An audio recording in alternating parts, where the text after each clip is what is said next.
बुद्ध से शिक्षा लेने के बाद सिरिमा नाम की महिला, जो कि उस समय के मगध साम्राज्य की राजघराने की नगरवधू थी, उसने अपने गृहस्थी का काम छोड़कर बुद्ध की उपासिका बनने का निश्चय किया।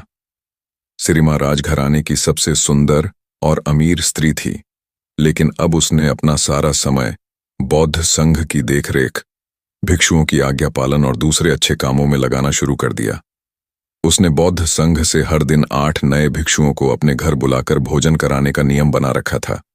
उसने 8 निमंत्रण पत्र बनवा रखे थे, जिन्हें भोजन करने के बाद पुराने भिक्षु संघ पहुंचते ही नए भिक्षुओं को दे दिया करते थे। इस तरीके से हर दिन 8 नए भिक्षु उसके यहाँ भोजन करने आते।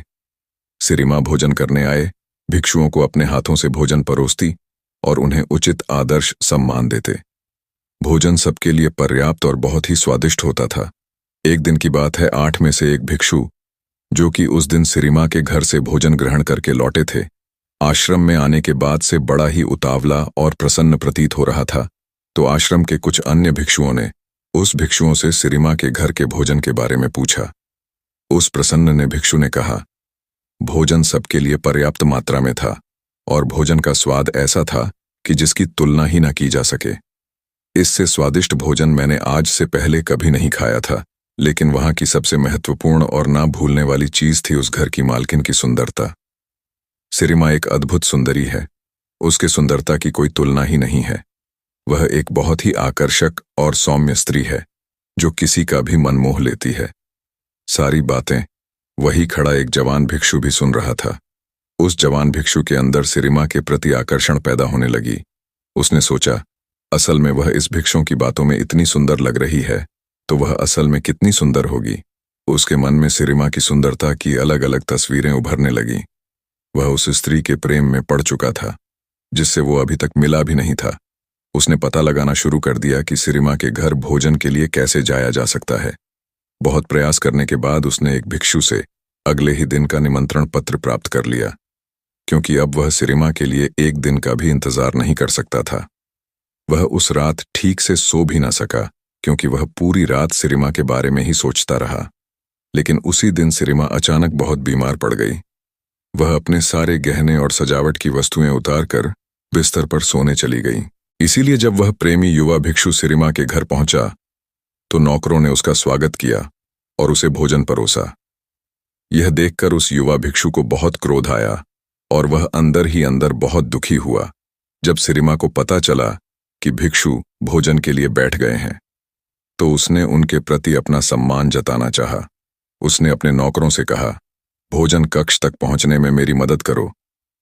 नौकरों की मदद से दर्द में कराहती सिरिमा धीरे धीरे चलते हुए भोजन कक्ष में पहुंच गई। वह पसीने से लथपथ थी और उसका पूरा शरीर बुखार से कांप रहा था। वो हाथ जोड़कर घुटनों के बल भिक्षुओं के सामने जाकर बैठ गई। उसे देखकर उस युवा भिक्षु ने मन ही मन कहा, इतनी बीमार होने के बाद भी यह कितनी सुंदर और आकर्षक है। सोचो, अगर ये बीमार ना होती और सारा श्रृंगार करके आती तो कितनी सुंदर लगती। अपनी वासना के बसीभूत होकर उस बौद्ध भिक्षु ने बिना एक भी कौर खाए अपनी भिक्षा पात्र को बंद कर दिया। भोजन समाप्त होने के बाद वह अपने भिक्षा पात्र को हाथ में लेकर झूमता हुआ आश्रम वापस आ जाता है। आश्रम पहुंचकर भी वह भिक्षा पात्र को नहीं खोलता और उसे एक कोने पर रखकर अपने बिस्तर पर लेट जाता है। उसके दिमाग में पूरे समय सिर्फ सिरिमा का वह खूबसूरत चेहरा ही घूम रहा था, जो उसने भोजन कक्ष में देखा था। वह उसके बारे में जितना सोचता, वह उसके लिए ही सुंदर होती जा रही थी। उसके कुछ मित्र भिक्षुओं ने उसे भोजन कराने का प्रयास किया, लेकिन वो सभी असफल रहे। भयानक बुखार की वजह से उसी रात सिरिमा की मृत्यु हो गई। जब मगध सम्राट बिंबिसार को सिरिमा की मौत की खबर मिली, तो उन्होंने तुरंत बुद्ध को संदेश भेजा, हे तथागत, आपकी प्रिय शिक्षिका सिरिमा अब इस दुनिया में नहीं रही। बुद्ध ने सम्राट बिंबिसार को वापस संदेश भेजा, मृत शरीर को जलाया ना जाए, बल्कि उसे एक बड़े से मैदान में संभाल कर रखा जाए। चील, कौवे और दूसरे जानवर शरीर को नुकसान ना पहुंचा पाए, इसके लिए कुछ पहरेदार मृत शरीर के आसपास तैनात कर दिए जाएं। 3 दिनों में मृत शरीर सड़ चुका था। शरीर के फूलने की वजह से चमड़ी फट गई थी और उसमें से कीड़े निकलने लगे थे। आसपास का सारा वातावरण दुर्गंध में हो गया था। बुद्ध के कहे अनुसार सम्राट बिंबिसार ने पूरे नगर में ये घोषणा करवा दी कि कल सुबह राजगृह के सभी युवा पुरुषों को सिरिमा के शरीर का अंतिम दर्शन करने राज मैदान पर पहुंचना है, और जो भी व्यक्ति इस आदेश का पालन नहीं करेगा उस पर 8 सोने के सिक्कों का जुर्माना लगाया जाएगा। दूसरी तरफ उस युवा प्रेमी भिक्षु ने पिछले 4 दिनों से कुछ भी नहीं खाया था। उसके भिक्षा पात्र में रखा भोजन पूरी तरह से सड़ चुका था और उसमें से कीड़े निकल रहे थे। उस भिक्षु का एक मित्र उसके पास आया और बोला, मित्र, बुद्ध सिरिमा को देखने जा रहे हैं। सिरिमा शब्द की आवाज कान में पड़ते ही उस भिक्षु के अंदर अचानक से ऊर्जा लौट आई और वह तुरंत उठकर खड़ा हो गया। उसने अपनी भिक्षा पात्र में से उस सड़ रहे भोजन को बाहर फेंका और उसे अच्छी तरह से साफ किया। जब वह भिक्षा पात्र से भोजन को फेंक रहा था तब उस भोजन से निकल रहे कीड़ों की तस्वीर उसके मन की गहराइयों में बैठ गई। भिक्षा पात्र साफ करने के बाद वह भी आश्रम के बाकी भिक्षुओं के साथ राजमैदान की तरफ चल पड़ा। राजमैदान पर युवाओं की एक बड़ी भीड़ पहले से ही इकट्ठा हो रखी थी। वीडियो आगे बढ़ने से पहले अपने सनातनी दूत चैनल को कृपया सब्सक्राइब कर लेवे, ताकि आपको ऐसी ज्ञानवर्धक और आपके मुश्किल समय में ये हमारी सिख काम आ सके। चलते हैं कहानी की ओर। बुद्ध अपने भिक्षुओं के साथ एक तरफ और बैठ गए, दूसरी ओर सारे भिक्षुणी बैठ गई। एक और सम्राट बिंबिसार अपने मंत्रियों और सैनिकों के साथ बैठ गए और उनके ठीक सामने राजगृह के सारे युवा और उनके पीछे नगर के बाकी जनता बैठी हुई थी जो बुद्ध में आस्था रखते थे। राजमैदान पूरी तरह से शांत और गंभीरता से भरा हुआ था।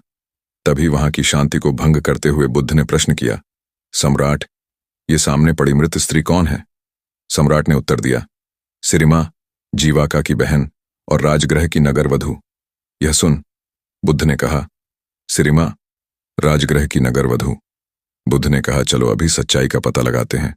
बुद्ध ने थोड़ा ऊंची आवाज में कहा, आप में से जो भी व्यक्ति 1000 सोने के सिक्के देगा वह सिरिमा के साथ एक रात बिता सकता है। इतना कहकर बुद्ध भीड़ की तरफ देखने लगे। एक भी व्यक्ति ने अपना हाथ नहीं उठाया। बुद्ध ने फिर कहा, 500 सोने के सिक्के। अब भी सब चुप थे। 100 सोने के सिक्के। किसी की कोई प्रतिक्रिया नहीं थी। 50 सोने के सिक्के। बस चारों तरफ सन्नाटा था। सिर्फ 1 सोने का सिक्का। लोगों की कोई प्रतिक्रिया नहीं थी। अंत में बुद्ध ने कहा, मुफ्त में। अभी भी किसी ने कोई इच्छा नहीं दिखाई। बुद्ध ने कहा, देखा भिक्षुओं, ये वही स्त्री है जो 4 दिन पहले तक नगर के हर पुरुष की चाहत थी। सब इसे अपनी इच्छा पूर्ति का साधन समझते थे। इसके साथ एक रात बिताने के लिए हजारों सोने के सिक्के देने को तैयार रहते थे। एक दूसरे को मरने मारने को तैयार रहते थे, लेकिन आज उसी नगर में उसी स्त्री के शरीर को कोई मुफ्त में लेने को भी तैयार नहीं है। यही हर इंसान के शरीर के साथ होता है। हमारा ये शरीर अल्पकालीन और नासवान है। इसे केवल सुंदर गहनों, कपड़ों और सुगंधित इत्रों के द्वारा आकर्षक बनाया जाता है, लेकिन हमारा कोई भी प्रयास इसे बूढ़ा होने, बीमार पड़ने और अंततः नष्ट होने से नहीं बचा सकता। केवल मूर्ख ही अपने आप को कल्पनाओं से जोड़ते हैं और उसी में लीन रहते हैं और उसे ही सुंदर और आकर्षक मानते हैं। भीड़ में बैठे उस बीमार युवा प्रेमी भिक्षु ने भी बुद्ध की ये सारी बातें सुनी। बुद्ध की ये बातें उसके दिल को चोट कर गईं। उसने सोचा, जब श्रीमा जिंदा थी तो उसका शरीर कितना सुंदर और आकर्षक था, ठीक उस भोजन की भांति जो ताज़ा पकाकर उसे परोसा गया था। हालांकि समय के साथ उसके कटोरे में रखा भोजन सड़ गया और पूरा भिक्षा पात्र कीड़ों और मक्खियों से भर गया।